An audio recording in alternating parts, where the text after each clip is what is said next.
அன்பியும் YouTube இல்லந்தோறும் இறைசாட்சி உள்ளந்தோறும் மகிழ்ச்சி. திருத்தலங்கள் குறித்த இந்திய ஆயர் பேரவையின் புதிய நூல் தேசிய திருத்தலங்களாக உயர்த்தப்படுவதற்கான விதிமுறைகள் என்ற தலைப்பிலான இந்திய ஆயர்களின் புதிய நூல் மறைமாவட்ட திருத்தலங்களை தேசிய திருத்தலங்கள் என்ற தகுதி நிலைக்கு உயர்த்துவதற்கான ஒரு வழிகாட்டியாக செயல்படும்.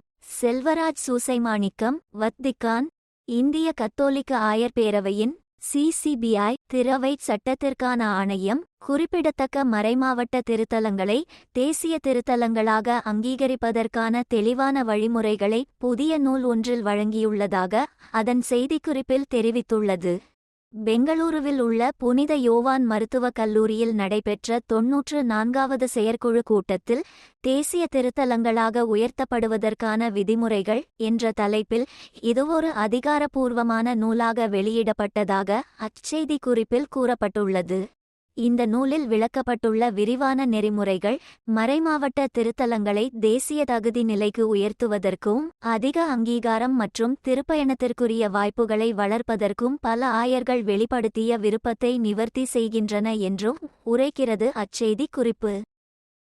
இந்திய கத்தோலிக்க இலத்தீன் ஆயர் பேரவையின் தலைவர் பேராயர் கர்தினால் பிலிப் நேரி ஃபெர்ராவோ அவர்களால் மே 7 இச்செவ்வாயன்று வெளியிடப்பட்ட இந்நூல் திரவை சட்டத்திற்கான ஆணையத்தின் தலைவர் முனைவர் அந்தோனிசாமி சவரிமுத்து மற்றும் ஆணைக்குழுவின் நிர்வாகச் செயலாளரும் தூய பேதுரு பாப்பிரை குறுமடத்திலுள்ள திரவை சட்ட பேராசிரியருமான முனைவர் மெர்லின் ரெஞ்சிதாம்புரோஸ் ஆகியோரின் வழிநடத்துதலில் ஒரு நுட்பமான செயல்முறையின் வடிவத்தை பிரதிபலிக்கிறது என்று செய்திக்குறிப்பு உரைக்கிறது.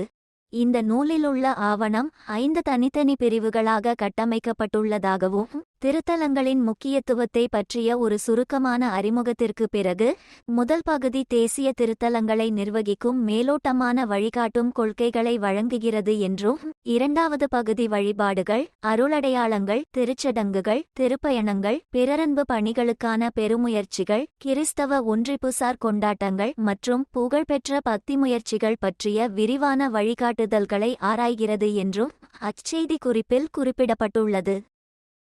மூன்றாவது பிரிவு மேலும் கூடுதல் வழிகாட்டுதல்கள் குறித்து விவரிப்பதாகவும் இந்திய கத்தோலிக்க ஆயர் பேரவையிடமிருந்து தேசிய திருத்தலம் என்ற தகுதியை பெறுவதற்கான நடைமுறையை 4வது பிரிவு கோடிட்டு காட்டுகிறது என்றும் இறுதியாக 5வது பிரிவு தேவையான ஆவணங்கள் மற்றும் விண்ணப்ப செயல்முறையை விவரிக்கிறது என்றும் அச்செய்தி குறிப்பு விவரிக்கின்றது. CCBI இந்த அன்பியம் யூடியூப் சேனலை நீங்கள் ஷேர் பண்ணுங்க, சப்ஸ்கிரைப் பண்ணுங்க, லைக் பண்ணுங்க. Wish you all the best.